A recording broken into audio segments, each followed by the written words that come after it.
What if you knew the exact date your life would end, down to the day? Who are the people living with that reality? What choices brought them here? These are the chilling stories of individuals scheduled for capital punishment in 2026. Antonio Sanchez Franklin was born in 1978. His early years were difficult, as his mother struggled with heavy drinking and reportedly drank during her pregnancy with him. His home life was unstable, with reports of both physical and verbal mistreatment. Despite this, Antonio did well in school during his elementary and middle school years. As a teenager, he moved in with his grandparents, Ivory and Ophelia Franklin, and his uncle, Anthony Franklin, in Dayton, Ohio. Around the age of 17, Antonio's behavior started to change. He became increasingly paranoid, expressing fears of being taken by extraterrestrials, and showed signs of emotional distress. On April 18, 1997, a devastating fire tore through the Franklin family home on Regal Street in Dayton, Ohio. When firefighters arrived, they made a heartbreaking discovery. Ivory, Ophelia, and Anthony Franklin had all lost their lives inside. But as investigators looked closer, it became clear this was no ordinary house fire. Ophelia had been severely injured before the flames even started, with signs of blunt force trauma, and a bloodied baseball bat was found nearby. Upstairs, Ivory and Anthony were found with similar head injuries, along with signs of smoke inhalation. The evidence pointed to a chilling conclusion. Ophelia had passed before the fire, and the blaze had been set while Ivory and Anthony were still alive but gravely wounded. What led Antonio to turn against his own family? Before we move on, make sure to like and subscribe for more chilling stories. So, Antonio later admitted that ongoing arguments and the threat of being forced out of the home contributed to what happened. He told authorities, "They weren't treating me right," indicating long-standing family tensions. After the incident, Antonio took valuables from the house, including jewelry, wallets, a firearm, and his grandfather's car. He drove to Tennessee, where he got into a car accident and abandoned the vehicle. He was later found by police in Nashville after reports of a suspicious individual in the area. When officers approached him, he provided false information about his identity and age, which raised suspicions. While in custody, he eventually told a Dayton detective, "You figured out I did it." Could mental health support have changed the outcome? Given Antonio's concerning behavior in the months leading up to the event, earlier intervention might have helped address his struggles and possibly prevented things from escalating. In 1998, Antonio faced several charges, including serious offenses related to the loss of his family members, intentionally setting the fire, and theft. He initially pleaded not guilty by reason of mental instability and claimed he was unfit to stand trial. However, the court ruled that he was capable of understanding the situation, and the trial moved forward. A jury found him responsible for all charges and recommended the most severe penalty for each instance of loss.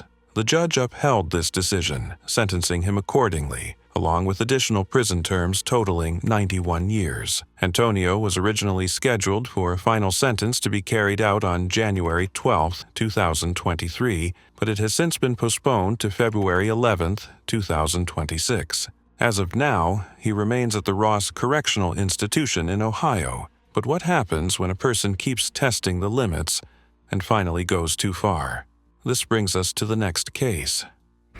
Kwesi Bryan was born in 1970, and by the late 90s he was already deep into illegal activities, selling illegal substances, theft, and had repeated run-ins with the law. In 1995, he was convicted of attempted theft, served time, and was released on parole in 1998. But it didn't take long before new charges, this time for possessing stolen property. It put him back on the radar, violating his parole. But his past was darker than it seemed. In 2007, Bryan admitted to multiple physical altercations from the late 90s, earning up to 48 years in prison. Then, in 2014, DNA evidence linked him to a 1994 abduction case in Cleveland, something that had gone unsolved for 20 years. But the moment that changed everything happened on June 25, 2000. Officer Wayne Leon pulled Brian over at a Cleveland gas station after noticing a suspicious temporary tag. It seemed like a routine traffic stop until it wasn't. After taking Brian's license and returning to his patrol car, Officer Leon had his back turned. In that split second, Brian pulled out a hidden firearm and shot the officer at close range. Officer Leon didn't survive. Brian fled the scene, but the damage was done. What led to such a sudden act? At the time, Brian had multiple active warrants and a criminal history. It's believed fear of arrest pushed him to make such a decision. He didn't stay hidden for long. Brian was soon found, arrested, and in 2000, a jury held him accountable for Officer Leon's passing, recommending the harshest punishment, which the court upheld. One of Brian's appeals focused on the argument that prosecutors unfairly removed a black woman from the jury, raising concerns about racial bias. In 2015, a federal judge ruled that Brian should receive a new trial based on this issue. However, in 2016, the Sixth Circuit Court of Appeals overturned that decision, reinstating his original conviction and sentence.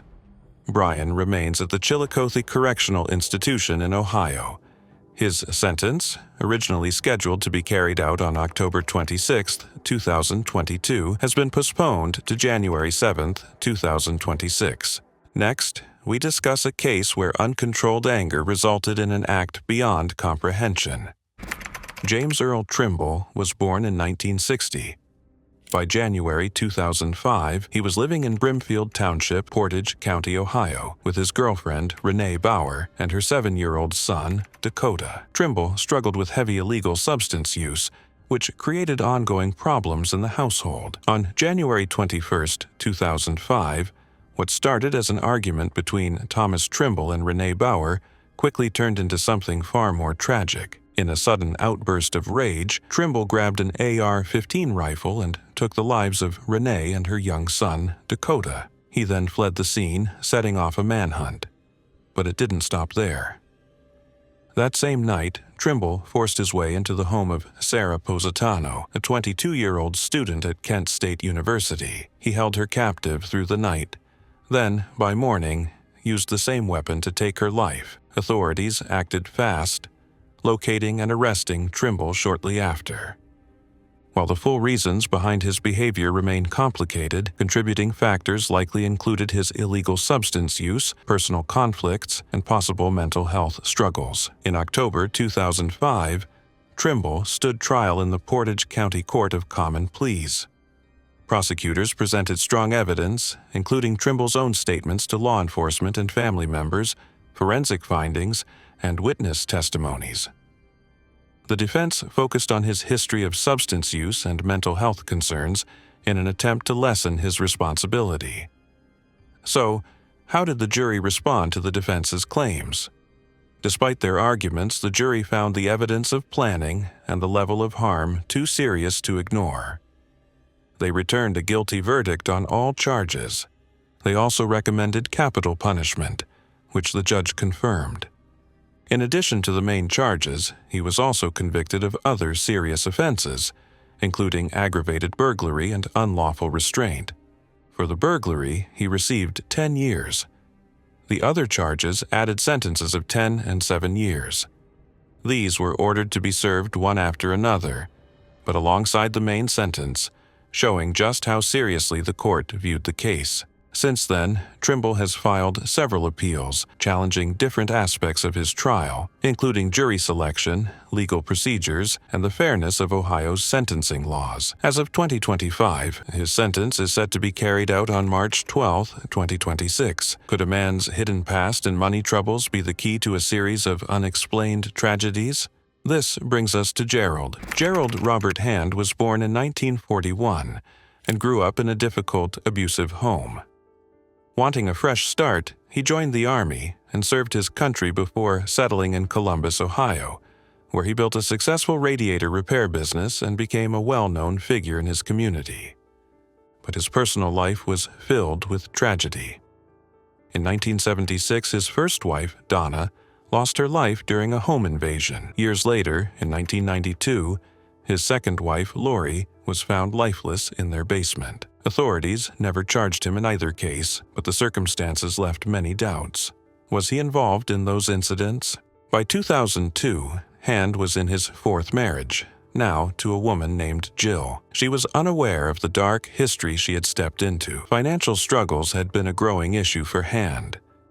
Investigators discovered that he stood to receive a significant payout from Jill's life insurance policy. This financial pressure, combined with potential insurance benefits, suggested a strong reason behind his actions. On January 15, 2002, Jill Hand was found lifeless in their Genoa Township home. Hand told authorities that he had acted in self-defense when Welch attempted a home invasion. However, the evidence painted a different picture. It appeared that Hand had planned Jill's passing with Welch's help in order to claim the insurance money. When Welch later demanded a larger share, Hand took action to silence him. Hand's trial began on May 8, 2003. Prosecutors focused on his financial troubles and the suspicious pattern of his previous wives' untimely passings.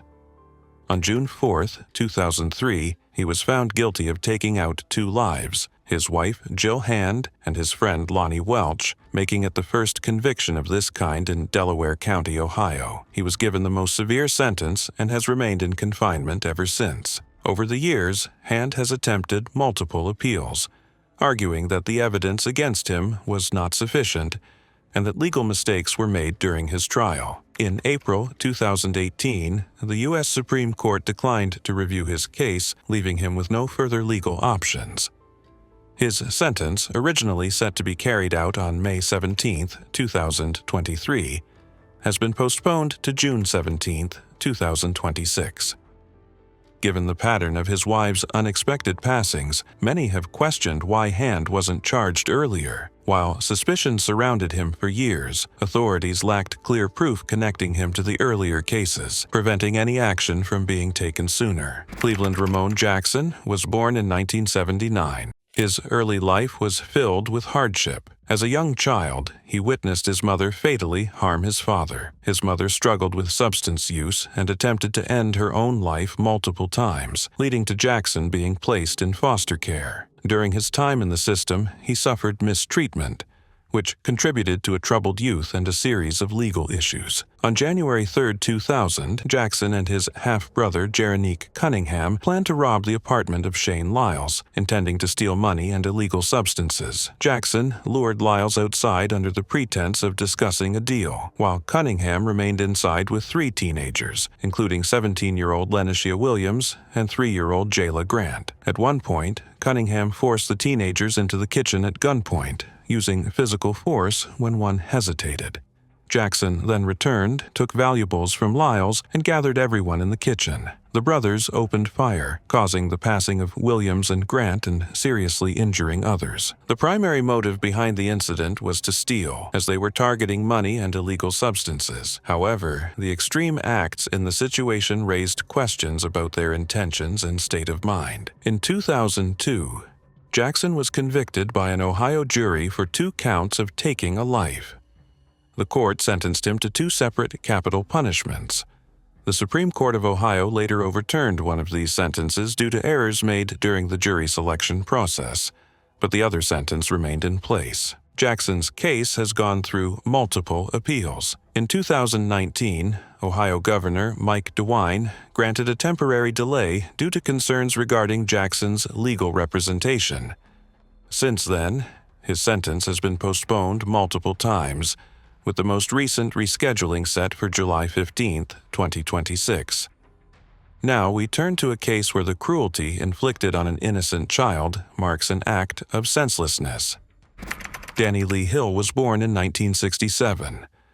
On September 10, 1985, 12-year-old Raymond Fife left his home in Warren, Ohio, to visit a friend. When he didn't return by evening, his family became worried and started searching for him. The next day, Raymond was found in a field in critical condition, having suffered extreme mistreatment. He was rushed to the hospital but did not survive his injuries. Investigators soon focused on Danny Lee Hill and Timothy Combs as suspects. Evidence presented in court showed that Hill and Combs came across Raymond while he was riding his bicycle. They forcibly took him to a secluded area and subjected him to severe mistreatment, including physical harm, burns, and other acts too cruel to mention. The level of extremity shocked the entire community. There was no known connection between Raymond and the two suspects, making it appear that the act was random. This led to further discussions about their state of mind and what might have led them to commit such a horrible act. Hill's trial began on January 21, 1986, in front of a 3-judge panel. After reviewing the evidence, the court found him guilty of multiple serious offenses, including taking a life, unlawful restraint, and extreme physical mistreatment. He was sentenced to the most severe punishment allowed by law. Over the years, Hill's lawyers filed several appeals, saying he had intellectual disabilities and shouldn't get capital punishment. They based their argument on a 2002 U.S. Supreme Court decision that bans this punishment for people with intellectual impairments. But the courts rejected the appeals and upheld his sentence each time. As of 2025, Danny Lee Hill is still in prison, with his sentence scheduled for August 1, 2026. Despite many years of legal fights, the courts have stood by their decision, showing how serious the case is in the eyes of the justice system. Given how long individuals can remain under this form of punishment before their sentence is carried out, some question whether extended stays in these conditions serve justice or amount to prolonged suffering. Next, we see another instance of fatal domestic conflict that ends in tragedy. James Derrick O'Neill was born in 1954 and married Carol O'Neill on November 14, 1992. At first, they lived together in Corryville, Ohio, along with Carol's 4 children. Less than a year later, in September 1993, the family, including 2 of James's children, moved into a new home in Madisonville. But behind closed doors, the relationship was falling apart. By the end of that year, tension had reached a breaking point. Carol, just 31 years old, had asked James to leave the home and taken steps to protect her family, removing both him and their sons. But on December 11, 1993, James returned to the house in Cincinnati, forced his way inside, and went straight to Carol's bedroom. There, he shot her, later telling authorities he only wanted to teach her a lesson.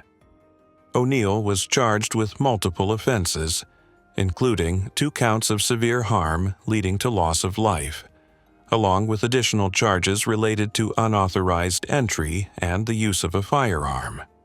A jury found him guilty on most counts, and he was sentenced to the most severe legal punishment. However, he was found not guilty of attempted harm and other specific charges that could have resulted in a harsher sentence. Over the years, O'Neill has appealed his case, raising concerns about how the jury was instructed and the evidence presented during his trial. Despite these efforts, his sentence has been upheld through multiple legal reviews. Originally scheduled for fulfillment on August 16, 2023, his sentence has now been postponed to August 19, 2026, due to ongoing issues related to Ohio's legal procedures for carrying out such sentences. Jerome Henderson was born in 1959. He was found responsible for the 1985 incident involving his neighbor, 26-year-old Mary Akoff, in Cincinnati. On the night of March 2, 1985, Mary Akoff visited her boyfriend's apartment in the same building where she lived. She returned to her own apartment around midnight. In the early morning hours of March 3, around 4:50 a.m., a neighbor heard noises coming from Akoff's apartment.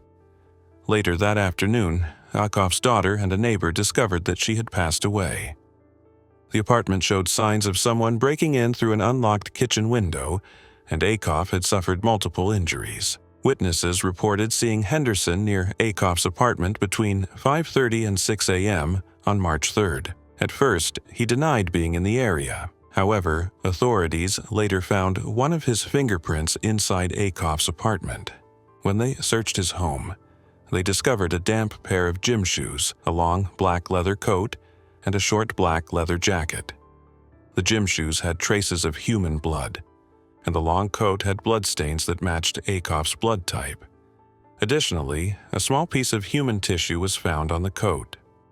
The presence of Akoff's blood and tissue on Henderson's clothing strongly suggested that he had been directly involved in what happened. These findings pointed to a struggle, reinforcing the idea that there had been physical contact between them during the incident. Henderson was formally accused of taking Akoff's life, unlawfully entering her home, and attempting to force himself on her. He pleaded not guilty. However, the jury found him responsible for all charges. He received the most severe penalty for his actions, along with additional prison sentences for the other offenses. In 1988, the Ohio Supreme Court upheld his conviction and sentence. Over the years, Henderson has requested further DNA testing, arguing that forensic advancements could provide new insights. Some testing has taken place, but the results have not changed the outcome of his case. His sentence was originally scheduled to be carried out on September 14, 2023, but was delayed until October 21, 2026, due to challenges in obtaining the necessary substances for the process. Ohio has struggled to obtain these substances because pharmaceutical companies have refused to supply them, fearing public backlash or legal consequences. This has made it difficult for the state to carry out scheduled sentences according to protocol. For now, Jerome Henderson is awaiting for new date in 2026 for his sentence to be carried out. Melvin D. Bonnell Jr. was born in 1957. Before the events that led to his sentencing, there are no known records indicating past legal troubles. On the night of November 28, 1987, in Cleveland, Ohio, Bonnell was involved in an altercation that resulted in the passing of Robert E. Bunner inside Bunner's apartment. Bonnell entered the residence and used a firearm, striking Bunner twice in the head. The reasons behind this act remain unclear. Did they have a prior dispute, or was there another motive? Public records do not provide a definite answer. After the incident, Bonnell fled the scene in a vehicle. A police officer responding to reports of gunfire pursued him, leading to a car chase that ended in a collision. At the hospital, a witness identified Bonnell as the person responsible for the shooting. A .25 caliber pistol, which was later confirmed to belong to Bonnell and match the evidence from the scene, was found along the chase route. In 1988, a Cuyahoga County jury found Bonnell guilty of aggravated burglary and a fatal shooting involving a firearm. The jury recommended the most severe punishment allowed by law, which the trial court imposed. The Ohio Supreme Court upheld this decision in 1991, stating that the evidence against him was overwhelmingly strong. Over the years, Bonnell has pursued multiple appeals, challenging various aspects of his conviction. In 1995, he argued that the state had withheld evidence that could have supported his defense and had failed to preserve crucial forensic samples. He also claimed that the failure to test certain evidence compromised his right to a fair trial. In 2020, his legal team pushed for a new trial after discovering that prosecutors had withheld physical evidence that had previously been declared lost or destroyed. This discovery led to renewed scrutiny over how the case had been handled and raised concerns about whether he had received a fair trial. Originally scheduled for a court-ordered sentence on October 18, 2023, Bonnell's punishment has been postponed to November 18, 2026, due to ongoing legal and procedural issues with Ohio's judicial process regarding such cases.